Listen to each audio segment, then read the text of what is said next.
अस्सलाम वालेकुम viewers, rich Pakistan का नया एपिसोड लिए मैं हूं आपका मेज़बान अब्दुर्रहमान। आइए डालते हैं नज़र आज की दो इंटरेस्टिंग न्यूज़ पर।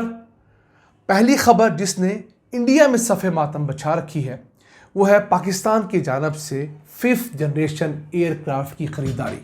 जी हाँ, ये खबर पाकिस्तानी मीडिया से ज़्यादा इंडियन मीडिया में हाईलाइट की जा रही है, डिस्कस की जा रही है कि पाकिस्तान चाइना से J-35A नामी 5th मोस्ट मॉडर्न जनरेशन के एयरक्राफ्ट लेने जा रहा है।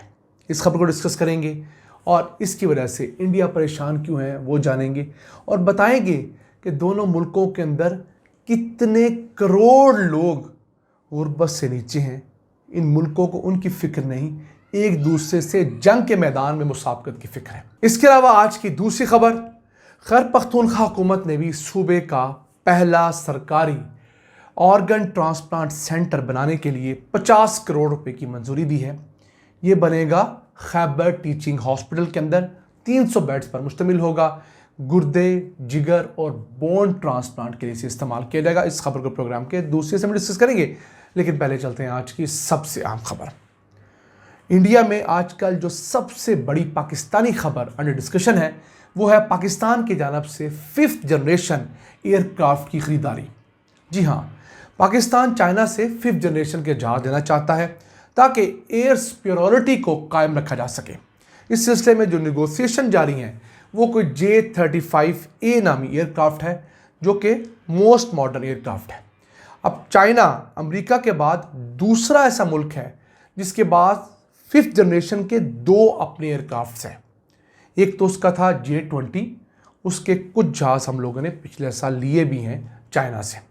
अब ये J-35A नामी जहाज़ हैं 2 इंजन के जहाज़, 1 सीटर है, लेकिन सुपरसोनिक स्पीड से ये चल सकता है।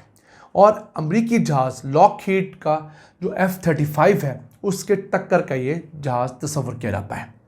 फिर ये जहाज़ ना सिर्फ ज़मीन पर, हवा पर, समंदर पर हमला करने की सलाहियत रखता है, बल्कि ये दुश्मन की जानब से दागे जाने वाले मुख्तलिफ क्रूज़ मिसाइल्स को हिट करने की सलाहियत रखता है, यानी कि उन्हें रास्ते में ही तबाह कर सकता है। एक किस्म का ये एयर डिफेंस सिस्टम भी रखता है कि किसी दुश्मन का कोई मिसाइल आ रहा है तो बजाय वो आपके आके टारगेट को हिट करे और नुकसान पहुंचाए, आप इस जहाज़ की मदद से उससे हवा में ही ज़मीन से कई किलोमीटर ऊपर तबाह कर सकते हैं, जिससे ये वहीं तबाह होगा, इसका एमुनिशन वहीं ज़ाया हो जाएगा और उसके चंद पुर्जे ज़मीन पर गिरेंगे जो कि ना होने के बराबर नुकसान पहुंचाएंगे। फिर ये बॉम्बर्स जहाज़ का मुकाबला कर सकता है, फाइटर्स का तो ये मुकाबला करेगा ही। अब 2 साल के अरसे में पाकिस्तान ये जहाज़ ले सकता है। अब पाकिस्तान के जो F-16 जहाज़ हैं अमेरिका ने दे रखे हैं वो पुराने हो गए हैं। हम उन्हें रिपेयर कर करके, रीवैम्प करके, अपग्रेड कर करके भी उनकी तमाम लिमिट्स पूरी कर चुके हैं। और फिर आपको तो पता ही है कि अमेरिका से स्पेयर पार्ट्स लेना एक बहुत बड़ा जुए शील लाने के मुतरादिफ होता है। अमेरिका ब्लैकमेल करता है, अपनी मर्जी मनवाता है, तो वो हम उस मुश्किल से निकलेंगे। फिर जो मेराज तैयारे हैं वो पुराने हो रहे हैं, हमें उन्हें भी बदलना है। तो पाकिस्तान अपने GF-17 थंडर के साथ साथ पैरेलल एक स्क्वाड्रन 40 जहाज़ों का J-35A रखना चाहता है ताकि किसी मुश्किल की सूरत में हमारे पास ऐसे जहाज़ हों जो हम थोड़ी मिकदार में सही लेकिन ज़्यादा प्रोफेशनलिज्म के साथ चलाकर दुश्मन को टक्कर दे सकें। लेकिन मैं हमेशा कहता हूँ कि हमें इन कोशिशों से ज़्यादा अमन के लिए कोशिशें करनी चाहिए। अगर पाकिस्तान और इंडिया दोनों की बात करें तो यहाँ पर कम से कम 33-34 करोड़ लोग ऐसे हैं जो गुर्बत से नीचे ज़िंदगी गुजार रहे हैं। अगर हम बात करें इंडिया की तो वहाँ पर 23 से 24 करोड़ लोग ऐसे हैं जिन्हें 2 वक्त की पूरी रोटी दस्तयाब नहीं।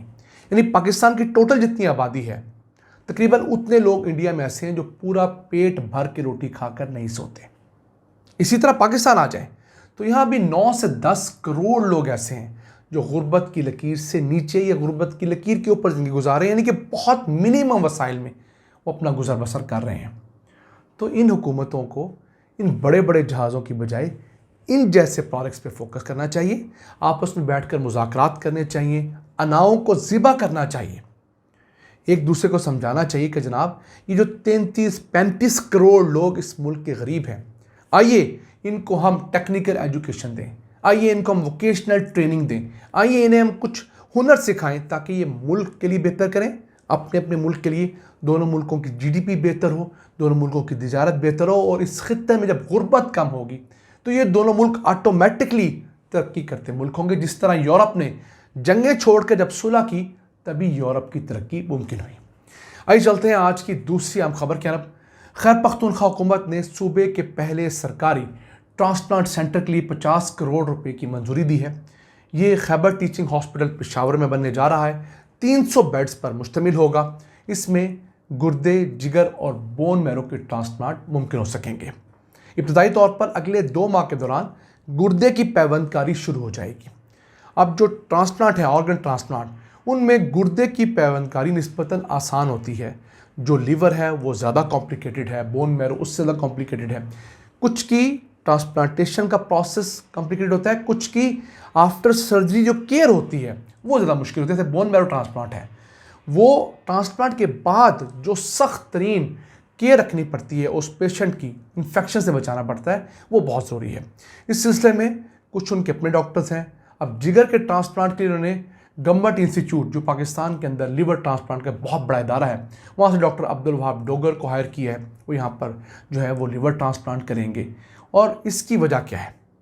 ये सूबा इस वक्त हर महीने तकरीबन 300 मिलियन रुपए अपने उन शहरियों के ऊपर खर्च कर रहा है जिन्हें ट्रांसप्लांट की ज़रूरत पेश आती है। हर महीने 60 से 70 ट्रांसप्लांट लोग सेहत कार्ड के ऊपर करवा रहे हैं, जिनका खैबर पख्तूनख्वा का सेहत कार्ड है।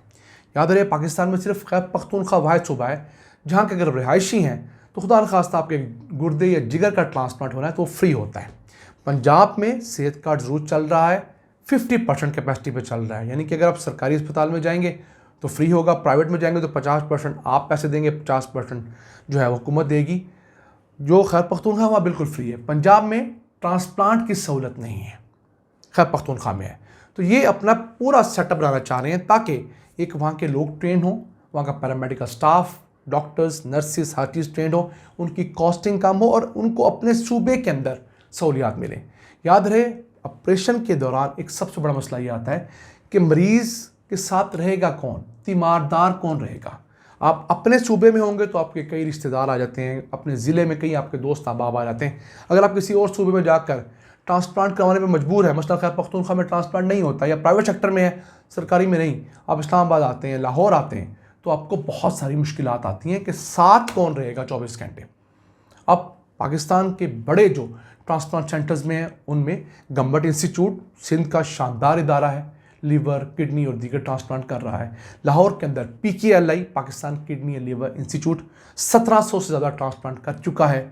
900 करीब किडनी है, 800 करीब लिवर ट्रांसप्लांट कर चुके हैं। अब अगर खैबर पख्तूनख्वा भी अपना सेंटर बना रहा है तो हम इसे भी खुशामदीद कहते हैं, नेक तमन्नाएं देते हैं और उम्मीद करते हैं कि ये सारे सेंटर्स फलें फूलें, पाकिस्तानी मरीज़ों को यहाँ पर बेहतरीन इलाज की सहूलियात मिलें, सस्ते दामों मिले। और हुकूमत का क्लेम तो ये है कि जो ये नया खैबर पख्तूनख्वा में सेंटर बन रहा है, यहाँ पर मुकम्मल तौर पर फ्री ट्रांसप्लांट की सहूलियात दी जाएंगी। नाज़रीन, आज का एपिसोड अपने मेज़बान अब्दुर्रहमान को इजाज़त दीजिए। अल्लाह निगहबान।